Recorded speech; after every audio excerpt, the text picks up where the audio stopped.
peaceful home is now suddenly filled with monsters.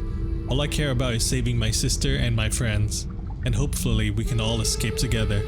But what caused all this? And are we the ones to be blamed for this? And are we the monsters? The game begins with me as a small child on a boat. I can't see much through the thick fog, but I am able to follow the lights and bells from the buoys to guide my way. Eventually I found someone floating in the water. Taking a moment, I pulled up a girl onto the boat. I wasn't sure if she was still alive, but she eventually woke up and suddenly attacked me. I pushed her off and we both took a moment to catch our breath. The girl I pulled up was my sister, who I thought was dead. I also asked where our other friends were, but she didn't know. We sailed together, following the buoys to guide our way through this thick fog. We made our way through a ravine with my companion shining a lantern to show me the way. Near the exit of the ravine were multiple mines. Navigating through them carefully, we now find ourselves in a foresty area, which eventually led us to a large building. Getting off the boat, the doors were locked, so we began to search the briefcases on the beach. Luckily, one of the briefcases contained a key which opened the door to the building. Going further in, it seemed like we were in the vents with a massive fan. Shutting off the fan, we were able to cross behind it and go into the floor hatch, which led us to the sewers. Climbing up a ladder, we get a glimpse of a tall person who had closed the door behind them. Thankfully, he didn't happen to see us climbing up. With the help of my companion, we were able to get up to the higher levels of this place. On the other side of the vent was one of our friends who was saying that they knew we would come back, but also suggested that we should leave while we still can. Progressing further into the building, we opened the closet which dropped the skin of a person. It makes me wonder what was happening in this place. We continued to follow the tall man for whatever reason. We found a hand car which were missing 2 wheels. One was laying on the side when I placed it back on,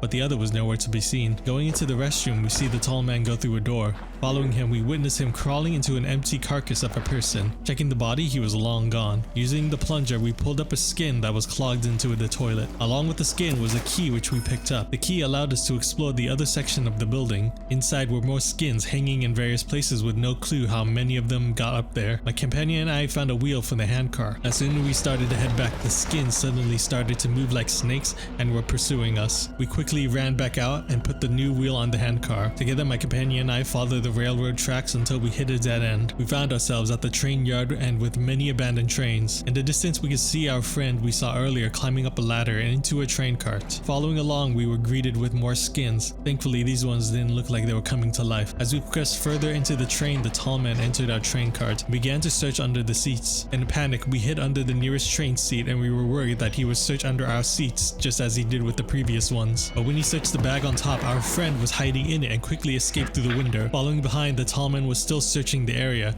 My companion and I carefully made our way to the next train and went into the pilot. We released the brakes to the train and it started rolling until it crashed. The tall man then crashed through the windows in the front and began to chase us on all fours. Our friend happened to be in the same train as well, and we all ran outside the train and we all ran onto a train that was hanging over a broken bridge. With no choice, we ran across the collapsed train where our friend caught me on the ledge. We now found ourselves on the other side of the forest, hopefully safe from the tall man. As we continued into the forest, the skins started to chase us just like before. They were coming out of the bushes and they even tried to cut us off. The skins couldn't chase us anymore once we jumped a gap. After cutting down a tree to create a bridge, we continued into the forest where the trees had many skins hanging on the branches. In the distance, we could see bright light and the sound of an ice cream truck. On the other side of a fence was an ice cream truck waiting for us underneath a street light. Once we jumped down, the ice cream truck turned on its lights and began to chase us. We ran as fast as we could, but unfortunately our friend tripped right before the ledge. My companion and I were safely hidden in the bushes below, but our friend was greeted by the tall man who was inside the ice cream truck. He offered our friend ice cream to lure them in, but he wouldn't accept, so he just reached out from the truck and pulled our friend in. The truck then quickly left down the road. Later on, we used an abandoned car to break open a gate that was blocking our path. Past the gates was a city that was run down and collapsing as we progressed further in. Using a mannequin's head, we broke into the store's window and found the same ice cream truck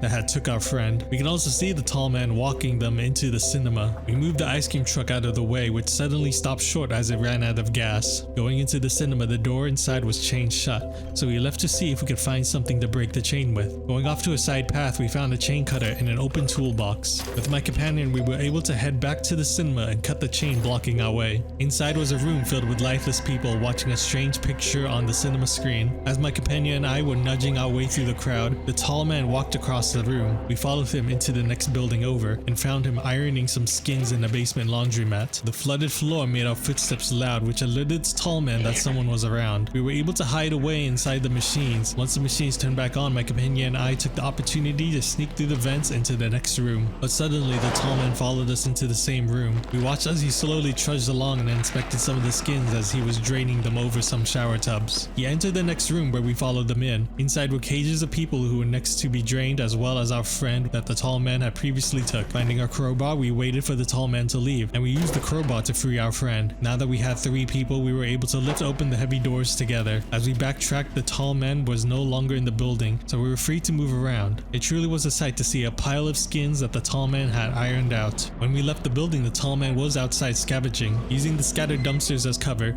we made it back to the other building, but the door had a bell which made a loud sound whenever it was opened. This alerted the tall man, but we made it inside just in time. But when we thought it was safe, the tall man crawled out of a carcass at the end of the long table. We hid under the table and waited for the opportunity to escape. The tall man checked under each table, and we moved to a new hiding spot to avoid him. Eventually, the tall man crawled into another body and left. Later, we could see his shadow in the movies as he was still searching for us, but we managed to finally escape the cinema with our friend. Now that we had a crowbar, I wanted to go back to the area where we found the chain cutter and use the crowbar to open up the boarded gate. But along the way, the tall man ambushed us by rolling down on a tricycle to catch us, but we managed to evade him once again. After prying the boards from the gate, it led us to the gas station. My companion grabbed the gas can and I filled it up, but as it was filling with gas, the skin started to crawl from all around, and the tall man busted out from the corpse next to us. Making our way through the parking lot, we rushed back to the ice cream truck and filled it up with gas. All the while, the tall man and the skins were pursuing us, but we were able to leave in the ice cream truck just in time. We had a moment of peace driving down the empty road, but the tall man somehow caught up to us and latched onto the side of the ice cream truck. He tried to get inside and grab us, but we used the crowbar and knife to stop him from getting inside. Eventually, he lost his grip on the truck and rolled onto the road, but at the same time, our ice cream truck desperately tried to stop at the ledge, but it ended up falling over. Suddenly, we see a light as if we were looking up a well. Then next, we see a lamb at the bottom of the well. The lamb suddenly started to contort and stare at us. Waking up, the truck crashed at the beach where we originally started. Somehow, we all made it out alive. We gathered onto the boat, but there was a massive door blocking our way. Going back to the beach, I used my crowbar to open the fence. This path led us up a ladder above the massive door. From there, we opened the 2 doors blocking our way. With that open, we could venture further out into this strange world. Cars and flooded roads were scattered all along with many deadly mines. The fog got thicker, so I needed to rely on my companion to light the way and call out for any mines. Eventually, we found ourselves going into a flooded building. It was calm and quiet, but then we started to see strange people hiding in the water. At first they just let us be, but then some of them started swimming towards us to chase us down. We escaped the building in time right before they triggered a couple mines which destroyed the path behind us. I led our boat towards the hotel sign, but the door was blocked off by a mine. Exploring around a bit more, we stopped to investigate the building. Luckily there was a body which had a bundle of harpoons on his lap. Unfortunately for this guy, someone used the harpoons on him. We took the harpoons back to the boat. So now while I drove the boat, my companion would be able to use the harpoons to clear out the mines. But mines weren't the only dangers out there. The swimmers are waiting in the water to attack us, but my companion was able to use the harpoons to deal with them. Making it back to the hotel, we blew up the mine, opening the way for us. Inside were more swimmers waiting for us to get close. But as we continued, we also saw another one of our friends running up above. We approached an elevator which suddenly opened up and a blob of swimmers came pouring out. Some just stayed under while a couple tried to swim towards us. Along the way, it was more and more swimmers trying to get us. We entered the mess hall which had swimmers on one of the many tables. We dealt with most of them before they noticed us. One of our friends was flagging us down from above. I assume he'll try jumping down to us once I got the boat near. But suddenly a grotesque version of a pelican flew in and scooped our friend into his mouth. As we tried to chase after it, we could see it flying towards a lighthouse in the distance. Along the way was a massive cannon. We aimed it at a creature that was blocking the way to a ravine, but there were no unused shells to load it. With nothing else that we could do here, we sailed until we landed onto another beach. This area was infested with seagulls that weren't afraid to harass us. Climbing up the cliff, we were greeted with a view of a lovely field. I felt cautious as I felt that anything could pop up in these fields.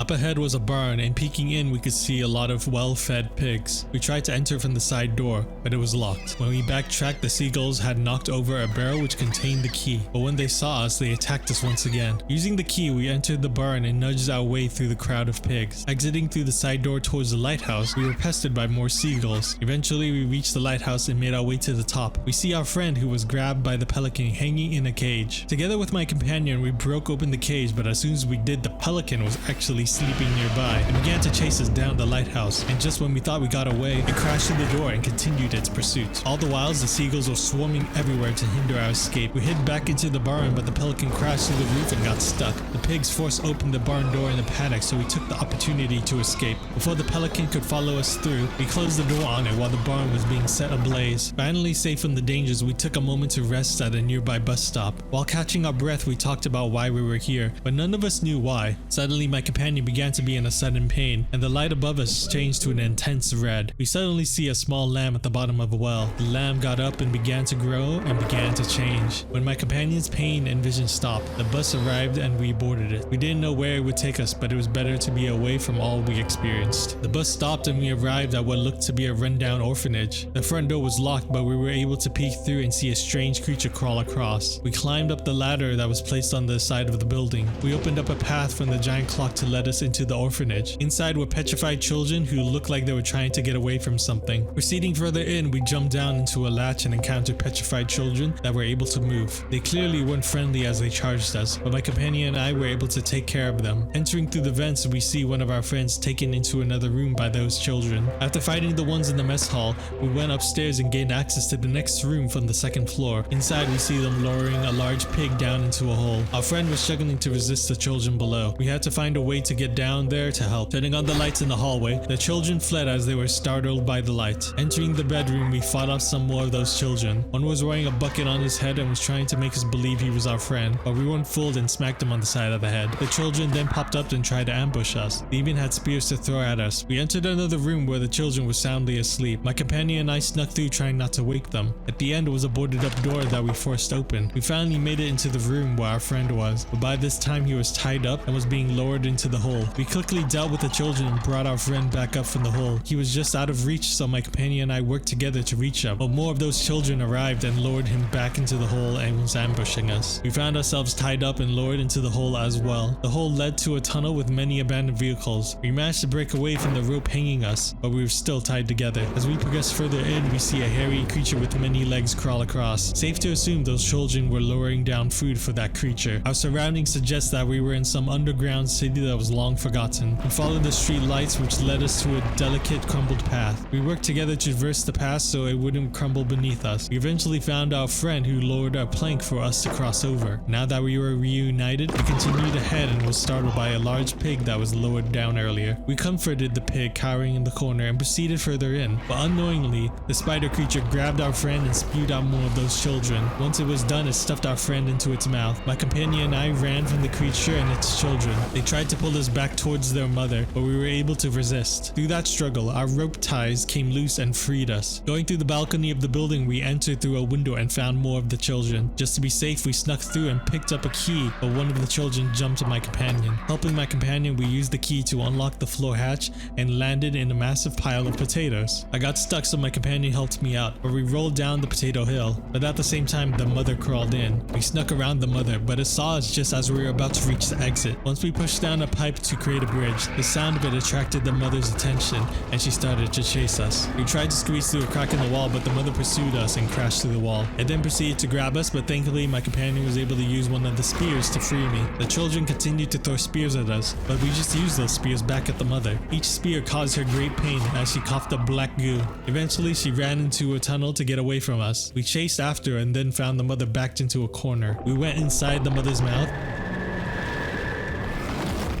Eventually, the mother coughed us up along with our friend and then passed out. With that creature gone, we made it out of the orphanage only to find soldiers patrolling the area. We snuck around the soldier and into the truck that our friends snuck into. With all of us together, we took a moment to breathe, a moment of safety. But just like before, my companion started to get pains and started to see a vision. It was the lamb again, but it was crawling out of the hole. My companion came through again and suddenly the ride got rough as the truck crashed. Going through the sewers, we ended up at a control room. Outside was a generator that we powered up. Using the binoculars, we saw a strange box with a pattern on it. The pattern seems to match the console to us on our left. After matching the pattern, a signal was sent followed by a drop being parachuted down next to the cannon. Looking through the binoculars, we see that it dropped us ammo for the cannon. Heading back to the cannon, we picked up the new shells and used them on the creature blocking our path ahead. The creature let out a groan and sank into the sea. Getting back onto the boat, we sailed, but our path was blocked by some strange creature. My companion and I went inside the battleship to see what was blocking our path and if we could could clear it. The creature was a massive whale with a worm-like body. The whale seemed to be missing an eye and was not interested in moving. We found some diving suits which we used to help us go down into the depths below inside a diving cage. The deep waters were eerie. Reaching the bottom, we were surrounded by buildings which had been flooded long ago. We suddenly came across the corpse of a creature with a perfectly good eye. We used the crowbar to pry the eye out and started carrying it back, but the hand of the creature moved and it turns out it wasn't dead. It began to chase us and was angered that we took its eye. We could only move as fast as we could underwater as this giant creature chased us down. Thankfully, the mines we passed earlier was able to blow up in front of the creature. I assumed that it was enough to finish it off. We entered the diving cage and ascended back up, but the creature wasn't done yet. In one last attempt, it grabbed onto our cage just as it reached the surface. My companion and I rushed out before the creature could take the cage down into the depths with it. We took the eye and pushed it into the whale, which seemed to fit nicely. The whale then began to turn around and left into the sea. My companion and I took off our diving suits and went outside to meet with our friends. With the whale gone, we were able to sail forward once more. Even in the area ahead, we had to deal with the swimmers who were waiting for us. Once we left the area with the swimmers, we could see tall buildings and could hear explosions in the distance. Entering a tunnel, we started to see a vision of the well, but it quickly ended. Finding ourselves inside the tunnel, we proceeded forward and continued to feel the rumble of explosions. Eventually, the water reached its end, and we had to walk from there. Just as we were about to reach the door at the end of the hall, my companion began to groan in pain. We tried to continue ahead, but she fell to the floor. Helping my companion, the lights in the room got red, and we could see a vision of the lamb crawling up from the hole. The same lamb then started to come out of my companion's mouth. My friends were freaked out, so they ran into the next room. The lamb then slowly followed them into the next room. I carried my companion on my back and could hear a struggle. The lamb had caught one of our friends and began to swallow her. Once it did, it left. We were now one friend down, but we had to keep moving. We followed behind the lamb and made it to the ground level. We could see the flash from the explosions and suddenly find ourselves in the middle of some sort of war. The trenches had soldiers that had given up. One soldier was shocked by our arrival and he blew a whistle and then triggered off his grenade. We were then ambushed by a soldier who was laying down fire at us. We snuck our way behind cover and escaped him back into the trenches. We reached the dead end, but the lamb crashed through it was much larger than before.